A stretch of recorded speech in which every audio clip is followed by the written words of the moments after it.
Begaj për sa i përket të dekretimit të zgjedhjeve ose të datës për zgjedhje të pjesshme në 6 bashkinë. Ajo që do them unë është vetëm kjo, avokat, duke qenë se është çështje juridike, po mundet ma shpjegosh ashtu sikur kemi biseduar edhe për në herë të tjera, sa më thjesht për publikun.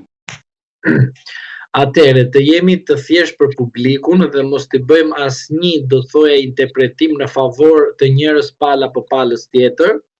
Atëherë, presidenti i Republikës, kur bën një veprim juridik në aspektin e dekretit, sigurisht që ai që din të lexojë kushtetutën, edhe sikur ta ketë gabim presidenti i Republikës, duhet i drejtohet gjykatës kushtetuese që dekreti i tij të pezullohet, pavarësisht se presidenti ka qenë në presion apo është në presion ose ka dashur vetë të bëjë një lajthitje juridike.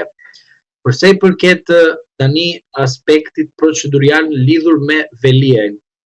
Mbrojtja e Veliajit ka depozituar në gjykatën kushtetuese brenda 15 ditëve nga momenti kur është shpallur ose është publikuar në fletoren zyrtare vendimi i Këshillit të Ministrave për sa i përket shkarkimin e tij nga detyra.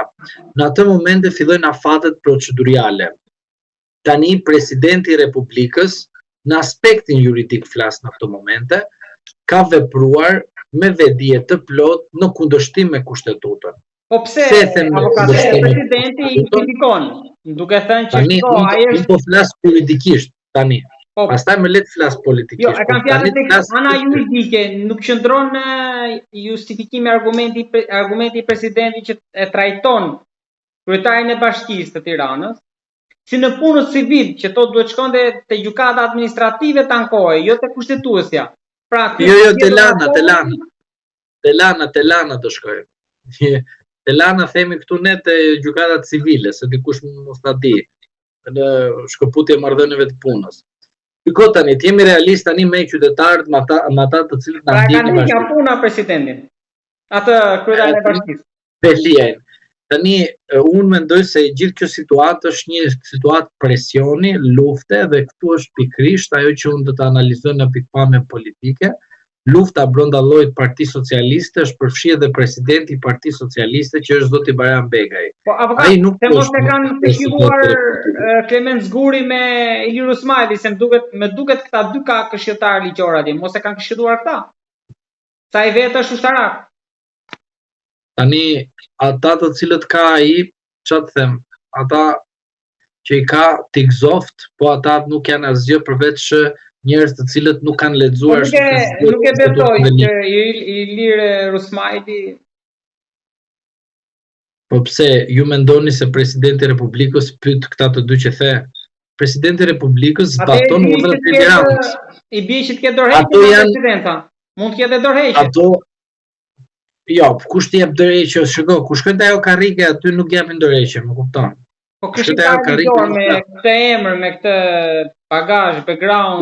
Mos më çute ata te emrat e atyre që kanë qenë shërbëtor politik dhe partijak të Partisë Demokratike. Dhe presidenti ka marrë ata individ, ose të Partisë Socialiste tani, sepse ata çfarë spret, pra ndryshim parti sipas interesit të tyre dhe jo sipas kushtetutës që t'i zbatojnë ligjet dhe aktet ligjore dhe nënligjore. Por ajo që unë besoj është kjo që presidenti i Partisë Socialiste dhe jo i kushtetutës, jo presidenti i Unitetit Kombëtar, jo presidenti i popullit shqiptar, ka vepruar në mënyrë të njëanshme duke favorizuar Partinë Socialiste. Zoti Begaj është antar i Partisë Socialiste, komentoni si të doni, do duket në të ardhmen se sa të dyja bashkë bëhet çfarë duash, interpretoj si të duash, unë po të them që ai është antar i Partisë Socialiste. Pioner si ai i gjykatës së lartë, ai tjetri që nga gjykatë kushtetuese në gjykatë lartë që në djathtas majtas. Prandaj unë dua t'ju them juve që vendi jon është në një rrezik juridik, ka noset një rrezik i madh ndaj sistemit juridik të vendit, ndaj gjykatave në Republikën e Shqipërisë dhe fajtor do të jemi të gjithë pavarësisht apo jemi përgjegjës apo jo të kësaj ngjarje, nesër do të lajthisi Begaj, do shesi Shqipërinë Rama te Serbia, edhe ju mos reagoni, thjesht rrimi duke thënë që njëri dhe tjetri mirë ju a bën njëri tjetri, dhe kur shitet Shqipëria